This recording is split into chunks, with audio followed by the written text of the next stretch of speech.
Hi, everybody. I'm Kris, one of your instructors for CHP 499 599 Sex and Sexuality.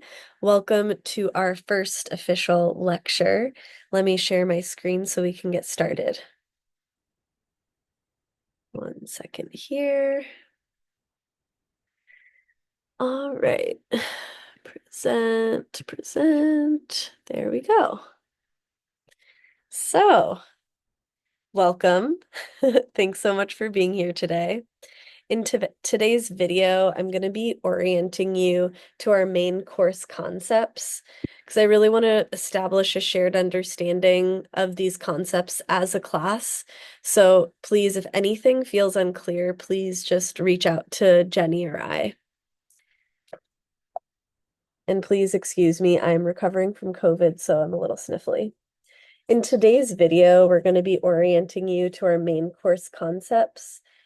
We're going to be defining sex and sexuality across the lifespan. Then we'll highlight why sexuality is important. We'll wrap up by setting some course expectations so we're all on the same page moving forward. Also, I have slides with lots of information on them, so I encourage you to pause the video as needed.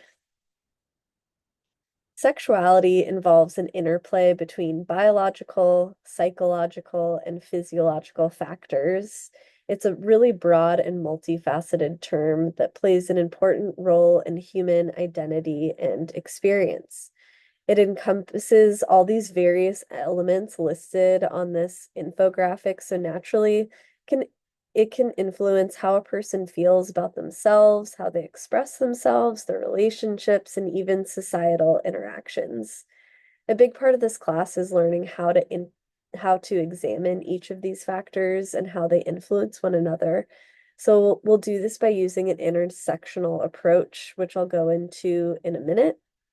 But first, I just want to define some of these terms here.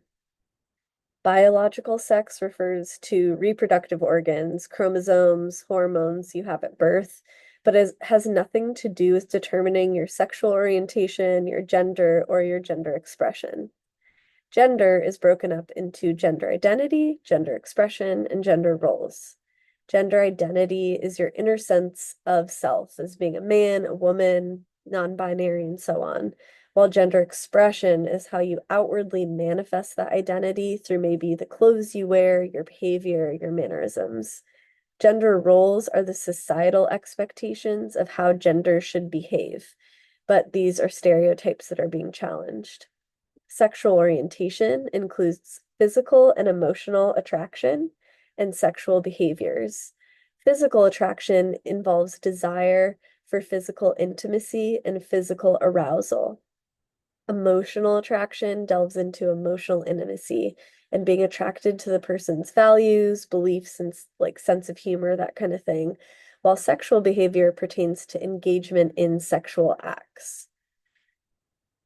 So, that term intersectionality. For those of you that are unfamiliar, intersectionality came from Black feminist activism and scholarship. The idea of intersectionality originates from the work of Kimberly Crenshaw, a civil rights advocate, activist, scholar, and professor of law at Columbia University and UCLA. She used intersectionality to explore the oppression of Black femmes and Black trans women in the US. In this course and in academia in general, intersectionality has evolved and it's used as a really important tool to analyze how different identities, systems, and environments can intersect to impact a person. But it's really crucial to remember the roots and core of intersectionality being about Black femmes and Black trans women.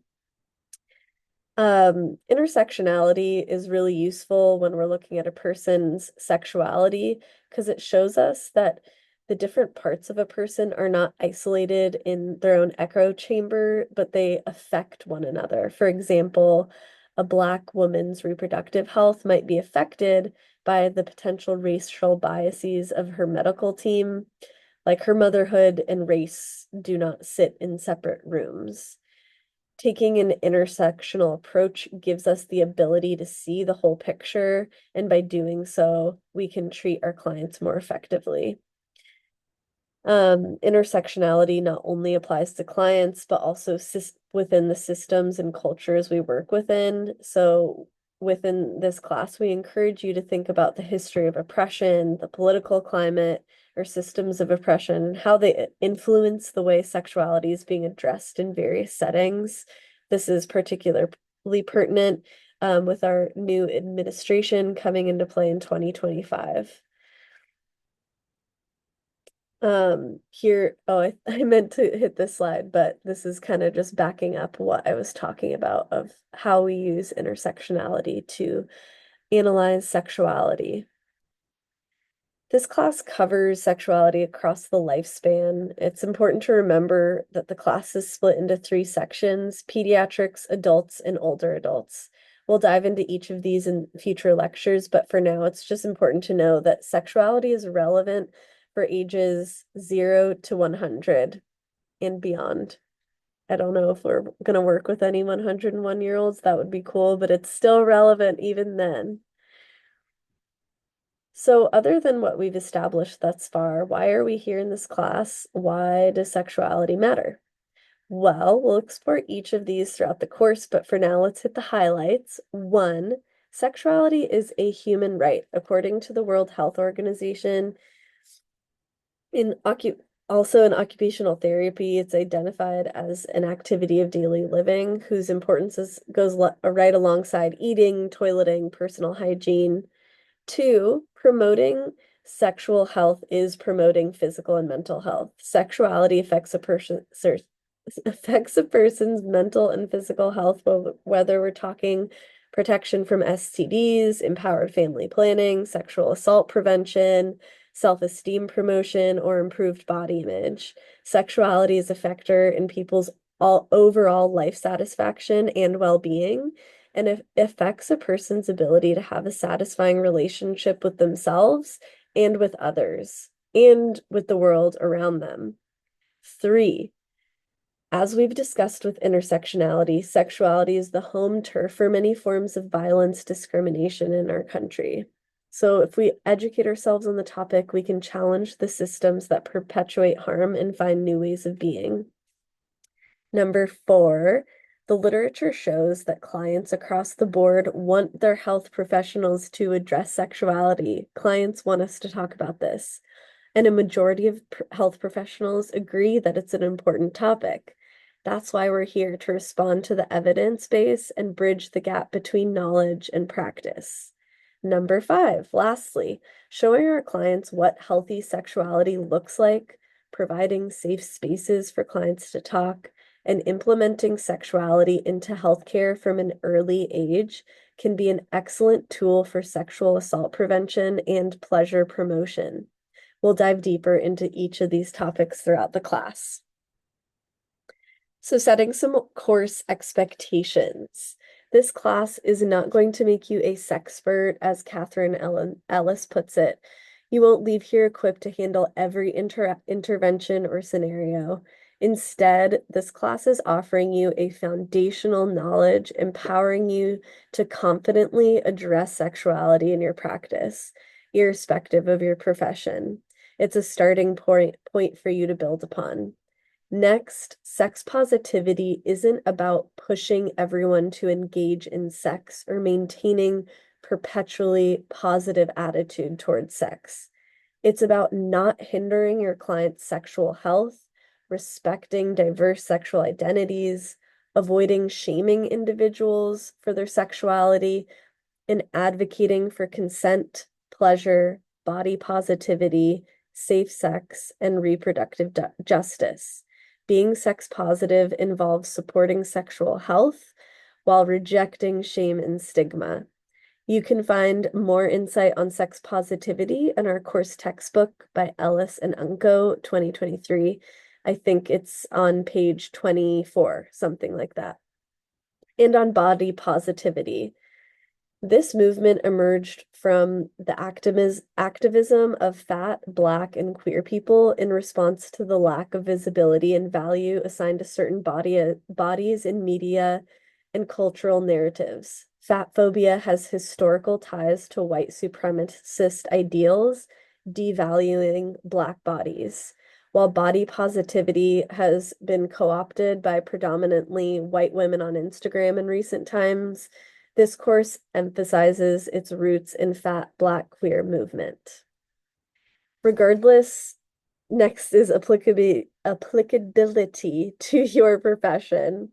Regardless of your profession, understanding sexuality scope and how health professionals can address it is crucial. Although some professions may find this course more clinically relevant than others, it's crucial for all of us to comprehend the breadth of sexuality and how our colleagues can address it, even if you don't directly handle sexual issues in your practice.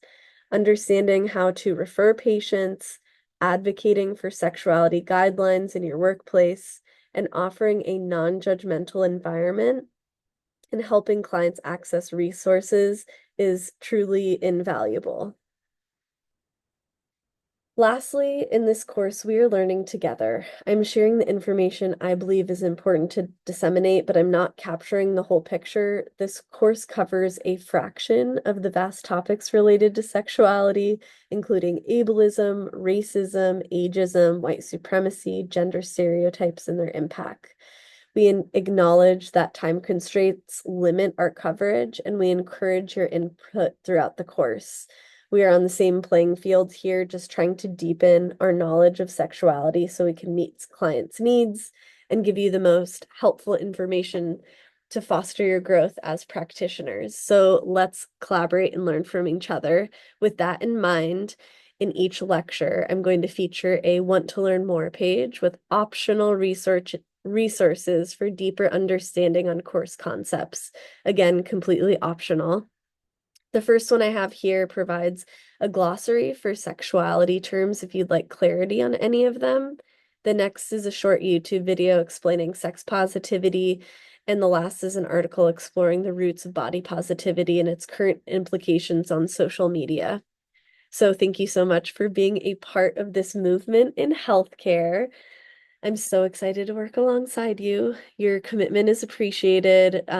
Check out our references page, and I will see you next time. Bye, everybody. Thank you so much.